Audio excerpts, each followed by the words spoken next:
100 দিনের কাজ চালু করব, এনআরসি বাতিল করব, আমরা ক্যাব বাতিল করব, আমরা ইউনিফর্ম সিভিল কোড বাতিল করব। আর আমাদের সরকার তো স্বাস্থ্যসাথী দিচ্ছেই, বিনা পয়সায় রেশন দিচ্ছেই, লক্ষ্মীর ভাণ্ডার চলছেই, এগুলো চলবেই। লক্ষ্মীর ভাণ্ডার জেনে রাখুন, যখন প্রথম করা হয়েছিল অনেক জায়গায় বলছে পরিবার প্রতি একজন, কিন্তু আমরা পরিবারের প্রত্যেক মাকে করে দিই, বোনকে করে দিই। তার সাথে একের পর যা স্লোগান দিলেন মমতা, তাও এবার দেখার মতো। আর তার সাথে তিনি বিষ্ণুপুরের প্রার্থীকে নিয়ে কি বললেন মমতা বন্দ্যোপাধ্যায়, তার দিকেও নজর রাখতে হবে আপনাদের। আমাদের প্রার্থী সুজাতার একটু গবলু গাবলা আছে, ওর বরটা তো একটু স্মার্ট বেশি, সেই জন্য ওকে ছেড়ে পালিয়েছে, এবং অন্যান্যগুলোকে ধরেছে, আরও কয়েকটা তার ঠিক নাই, এগুলো আমার বলা উচিত নয়। আমার কাছে ছবি চ্যালেঞ্জ করলে আমি দেখিয়ে দিতে পারি। আমি আপনাদের বলি, ওর নাম সুজাতা মণ্ডল, আর ওর ভোট মানে ইভিএম মেশিনে চিহ্ন হবে 4, 1 2 3 4, বিজেপির হবে হার। 1 2 3 4, তৃণমূলের পড়বে জয়ের হার। 1 2 3 4, জোড়া ফুলে ভোট দিন, সকাল সকাল ভোট দিন, নিজের ভোট নিজে দিন, জোড়া ফুলে ভোট দিন, বিজেপিকে বিদায় দিন। আর নেই দরকার বিজেপির সরকার, আর নেই দরকার লুটেরাদের সরকার, আর নেই দরকার চোরদের সরকার। বিজেপি হটাও, বিজেপি হটাও, बीजेपी हटाओ। अली गली में शोर है, अली गली में शोर है, अली गली में शोर है, अली गली में शोर है। তাই তো বলি মামাটি মানুষ জিন্দাবাদ, মামাটি মানুষ ধন্যবাদ। আমি সবাইকে বলবো যারা আমাদের সাথে আছেন, মানুষের কাজ ভালো করে করবেন, মানুষের সবটা করতে না পারলেও ভালো করে মন দিয়ে শুনবেন। আমি যেন কোনো কমপ্লেন না পাই, আর কেউ যেন আমি না ভাবি আমি বড় কেউ কেটা হয়ে গেছি। We are nobody. আমরা এখানে আছি তার কারণ মানুষের জন্য। মানুষই আমাদের নেতা, মানুষই আমাদের জীবন, মানুষই আমাদের সব কিছু। মানুষকে বাদ দিয়ে কিছু হয় না। তাই মানুষকে ভালোবাসবেন, এটাই জীবনের শেষ কাজ, এটাই প্রথম কাজ, এটাই সবচেয়ে বড় কাজ। আর তারপরে একের পর এক বার্তা দিয়ে মমতা বন্দ্যোপাধ্যায় যা বললেন তাও আপনাদের শুনিয়ে দেব। সবাইকে চোর বলেন, আর সবচেয়ে বড় চোর এরা। জিজ্ঞেস করুন, তুমি যে বাজে বাজে তৃণমূলকে চোর বলো, কয়লা কার ডিপার্টমেন্ট? কেন্দ্রীয় সরকারে। তাহলে তোমাকে গ্রেপ্তার করা উচিত। গরু কোথা দিয়ে আসে? উত্তরপ্রদেশ দিয়ে, আমাদের নয়। জিজ্ঞেস করুন ডিপার্টমেন্টটা কার? Central government. তাহলে অমিত শাহ কেন গ্রেপ্তার হবে না? 100 দিনের কাজের টাকা দেয় না, বড় বড় কথা। আমি দিয়ে দিয়েছি এবং বলছি আপনাদের, আমরা কর্মশ্রী চালু করে দিয়েছি। জব কার্ড হোল্ডাররা 50 দিনের কাজ আপনারা পাবেন। আর যদি ইন্ডিয়া জোট ক্ষমতায় আসে, আমরা 100 দিনের কাজ চালু করব, এনআরসি বাতিল করব, আমরা ক্যাব বাতিল করব, আমরা ইউনিফর্ম সিভিল কোড বাতিল করব। ভোটের শুরুতেই কড়া বার্তা দিচ্ছেন মমতা, আর এর মাঝেই বিষ্ণুপুরের মাটিতে দাঁড়িয়ে যা আওয়াজ তুললেন, সরাসরি মোদী সরকারকেই শুরু থেকেই আক্রমণ বিষ্ণুপুরের বুকে। কোথাও এতদিন ধরে ইলেকশন হয়নি, ইচ্ছা করে বিজেপি পার্টি ইলেকশন কমিশনকে দিয়ে এটা করেছে। বাংলায় 100 দিনের কাজের টাকা নেই ওদের। আর দেখুন, ঘুম থেকে উঠলেই প্রধানমন্ত্রীর মুখ, রাত্রিরে শুতে গেলে ওনার মুখ, স্বপ্নেও ওনার মুখ, রাত্রেও ওনার মুখ, খেতে গেলেও ওনার মুখ, ঝাল টকেও ওনার মুখ, চচ্চড়িতেও ওনার মুখ, পালং শাকেও ওনার মুখ, পুঁই শাকেও ওনার মুখ, নিম বেগুনেও ওনার মুখ, ডালেও ওনার মুখ। শুধু বলেছে মাছ খাবেন না, মাংস খাবেন না, ডিম খাবেন না।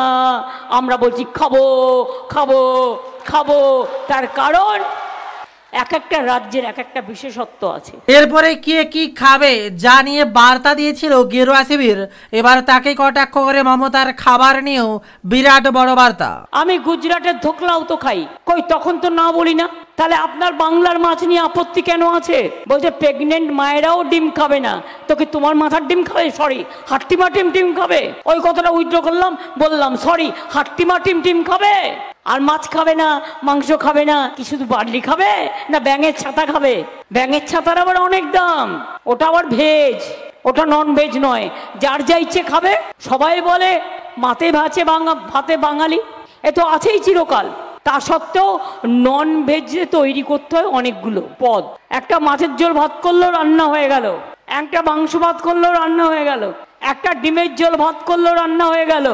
আর ভেজ করতে গেলে ডাল করো, তরকারি করো, মোচার তরকারি করো, ইঁচড়ের তরকারি করো, ধোকার ডালনা করো, শাক ভাজো, বেগুন ভাজো, পটল ভাজো, বড়া ভাজো, বড়ার টক করো, কত কি। এর একটা ঐতিহাসিক দিকও আছে। আমি অনেককে জানি বাড়িতে ভেজ, কিন্তু বাচ্চারা বাইরে নন ভেজ খায়, খেতেই পারে, এটা তাদের নিজস্ব অধিকার। তাহলে আপনারা বলুন, এবার আমি আপনাদের কাছে 4টে কোশ্চেন রাখবো। আমরা 21, একটা কথা তো ঠিক। আর এরপরে প্রধানমন্ত্রী নরেন্দ্র মোদীর দিকে আওয়াজ শুনেন এবং একের পর এক প্রশ্ন তুলেন। কি বলেন মমতা বন্দ্যোপাধ্যায়, দেখুন কি বলছেন। ইলেকশনে দাঁড়ালে কথা রাখতে হয়। আমি যদি লোককে একটা প্রতিশ্রুতি দিই, আমি যদি সেটা না রাখি, তাহলে কি আপনারা কেউ আমাকে ছেড়ে কথা বলবেন? বলবেন না তো। আগের বারের 21-এর ইলেকশনে তারপরে মমতা বন্দ্যোপাধ্যায় বলেন, কেউ কি অসুস্থ হয়েছে, যেখানে এক অসুস্থতার খোঁজ পান। কি হলো, কেউ অসুস্থ হয়েছে? ওনাকে আমার গাড়িতে দরকার হলে নিয়ে যাও হসপিটালে। হসপিটালে অসুস্থ বাবু, মাথা ঘুরে গেছে, জল আছে, জলটা দিয়ে দিন, দিয়ে কোনো একটা অ্যাম্বুলেন্স থেকে দিয়ে ওনাকে এক্ষুনি ট্রিটমেন্টের ব্যবস্থা করে দিন, ভালো করে দিন। আসলে প্রচণ্ড গরম তো, অনেকের মাথা ঘুরে যায় এই গরমে। আমি প্রশাসনকে বলবো ইমিডিয়েট ওনার ট্রিটমেন্ট যেন ভালো করে করা হয়, দেখে নেবেন। এখানে বাঁকুড়া সম্মেলনী মেডিকেল কলেজ আছে এবং বিষ্ণুপুরেও নিশ্চয়ই তোমাদের হসপিটাল আছে, সুপার স্পেশালিটি না? দাঁড়ান 1 সেকেন্ড, ঠিক আছে তো? হ্যাঁ, নিয়ে যান, ডাক্তারকে দেখিয়ে নিন, একটু জল টল দিয়ে দিন মাথায়, মুখে, চোখে, আর বাড়িতে পৌঁছে দেবেন। আর তারপর মমতা বন্দ্যোপাধ্যায় আবারও তার সেই পুরনো কথা শুরু করেন। আমি আপনাদের কাছে যে কথা বলছিলাম, যে আমার বেশি কিছু বলার নেই, আমার শুধু চোখ চলে যাচ্ছে স্কুলটার দিকে। এটাই হচ্ছে বাঁকুড়ার বিশেষত্ব, টেরাকোটা, দারুণ দেখতে। আমি বাঁকুড়া সার্কিট হাউসে অনেক ছবি দেখেছি। যাক গিয়ে এসব বাজে বাজে কথা অনেক বললাম। এই যে কোতলপুর, পতিয়ার সাহেব আমার কাছে আসুন তো একবার। আপনারা জানেন কোতলপুর বলে একটা জায়গা আছে, জয়পুর বলে একটা জায়গা আছে, আপনারা জানেন?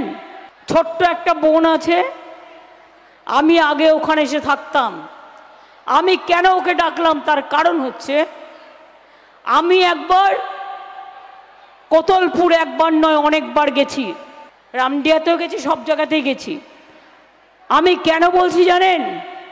কোতলপুরে বিক্রমপুর বলে একটা গ্রাম আছে। আমি হঠাৎ শুনলাম আর্মি পরিবারে কাজ করে 2 ভাই। আর তারপরে একের পর এক বার্তা তুলে আনেন বাংলার মুখ্যমন্ত্রী মমতা বন্দ্যোপাধ্যায়, যেখানে সিপিএমই বিজেপি এবার স্পষ্ট ভাষায় জানিয়ে দেন তিনি। সিপিএম এর অত্যাচার তো আপনারা অনেকে দেখেছেন, তারাই এখন বিজেপির হারমাদ হয়েছে।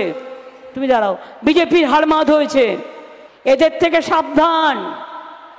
আমি নিজে দেখে এসছি, মায়ের 2 ছেলে আর্মিতে গিয়েছিল কাজ করতে, আর্মি থেকে ফিরে এসছে। আর্মি থেকে ফিরে আসার পর হঠাৎ দেখে একদিন ওদের বাড়িতে ধোঁয়া লাগিয়ে দিয়েছে, এবং ধোঁয়ার মধ্যে মায়ের কোলে মা দেখছে একটা ছেলের আধ কাটা মুন্ডু মায়ের কোলে, বলছে পানি, মানে জল খাবে।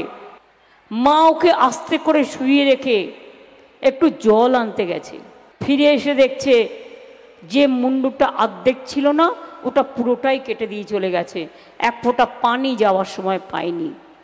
আরেকটি ভাই, তাকেও ওইভাবে খুন করেছিল। আমি ওদের বাড়ি বারবার যেতাম।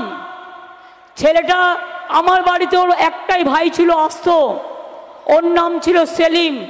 সেলিম মারা গেছে, কিন্তু বুয়া জানে আমি একটা সব কমিউনিটিকে নিয়ে ভাই ফোঁটা দিই নিজের ঘরেই। আমি সেলিম আমার বাড়িতে যেত প্রতি বছর ভাই ফোঁটায়, এবং ও মারা যাওয়াতে আমি সত্যি খুবই দুঃখ পেয়েছিলাম, খুবই মর্মাহত হয়েছিলাম। কাজে এই সেই কোতলপুর। অন্দা কম ঘটনা দেখিনি। বাঁকুড়া দিনের পর দিন এসছি। শুভেন্দুদের সাথে একটা প্রোগ্রাম হয়েছে, অমিয় দত্তদের সাথে মনে হয় 500 জনের বিরুদ্ধে কেস দিয়ে ঢুকিয়ে দিয়েছে। তারপরে আমরা গিয়ে ঘেরাও করলাম। এসব চিহ্ন আমার অনেক মনে আছে। গোপীনাথপুর শিহর, চমকাইতলা, বাপরে বাপ, আগের দিন দেখে এলাম মানুষ সংসার করছে, পরের দিন রাত্রির একটায় খবর পেলাম সব কেটে দিয়েছে, সব খুন করে দিয়েছে। আমরা রাত্রি একটায় বেরোলাম ওদের জন্য, যদি বাঁচানো যায়। গিয়ে দেখছি একটা পুকুর থেকে আওয়াজ আসছে, মানে গলা পর্যন্ত কাদায় ঢাকা, জলে ঢাকা। আস্তে করে বলছে, দিদি বাঁচান, দিদি বাঁচান। এই দিনও আমি দেখেছি। এই বাঁকুড়ায় মনে রাখবেন, সারেঙ্গা হয়ে একটা পথ ছিল, গড়বেতা হয়ে সাকরাইল দিয়ে একটা পথ ছিল, সুড়ঙ্গ ছিল। সেই সুড়ঙ্গতে সিপিএম মানুষ খুন করত, আর সুড়ঙ্গ দিয়ে নদীর জলে ভাসিয়ে দিত। এসব ঘটনা আমার থেকে ভালো আর কেউ জানে না। আজকের দিনে ছেলেমেয়েরা নাও জানতে পারে, তাই ঘটনাগুলো আমাকে বলতে হয়, মানুষকে মনে করে দিতে হয়। লোকে তো ভয় বেরোতো না, জঙ্গলমহল অশান্ত করে দিয়েছিল, খালি রক্ত, খালি অশান্তি। আজকে বলবেন না বাঁকুড়ার মা ভাই বোনেরা, আজকে বাঁকুড়ায় শান্তি আছে? না থাকলে বলবেন নেই। বাঁকুড়ায় শান্তি আছে, বিষ্ণুপুরে শান্তি আছে, জঙ্গলমহলে শান্তি আছে, ছেলেমেয়েরা ভালো করে পড়াশুনো করছে, আজকে সুযোগ সুবিধা অনেক বেড়েছে। এবার আমি আপনাকে বলবো, বসো, থ্যাংক ইউ। এবার আমি আপনাদের বলবো 4টে পয়েন্ট। আর তারপরে একের পর এক প্রকল্প এবং প্রতিশ্রুতির কথা তুলে ধরে মমতা বন্দ্যোপাধ্যায় কি জানালেন তার দিকেও দেখবো আমরা। 21শে জুলাই ইলেকশনের আগে আমরা আপনাদের প্রতিশ্রুতি দিয়েছিলাম, 4টে প্রতিশ্রুতি দিয়েছিলাম মেনলি। একটা হচ্ছে, যদি তৃণমূল জেতে আমরা লক্ষ্মীর ভাণ্ডার করব। আমরা প্রতিশ্রুতি রক্ষা করেছি, এটা হয়েছে। আমরা বলেছিলাম বিনা পয়সায় রেশন দেব, বিনা পয়সায় রেশন পাচ্ছেন। আমরা বলেছিলাম কৃষকদের 10,000 টাকা বছরে দেব, কৃষকরা পাচ্ছেন। যার ক্ষেত মজদুর, যার 1 কাঠাও জমি মাত্র, সেও কিন্তু 4,000 টাকা পাচ্ছে। এবার বলুন, স্টুডেন্টদের স্মার্ট কার্ড করে দেবো বলেছিলাম, 10 লাখ টাকা করে, সেই স্মার্ট কার্ডও করে দিয়েছি। এটা তো বললাম যেটা করে